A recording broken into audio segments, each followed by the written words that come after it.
Salam, kanalıma xoş gəlmisiniz. Müğənni İzzət Bağırov 50 yaşını qeyd edib. Sənət dostları doğum günündə iştirak edib.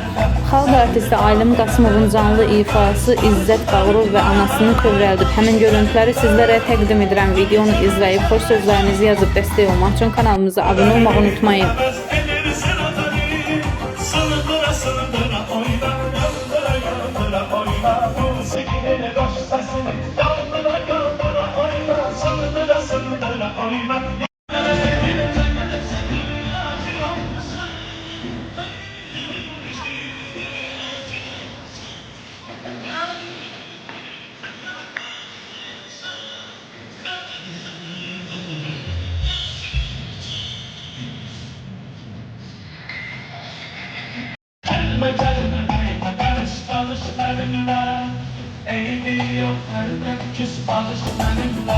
Ama derdim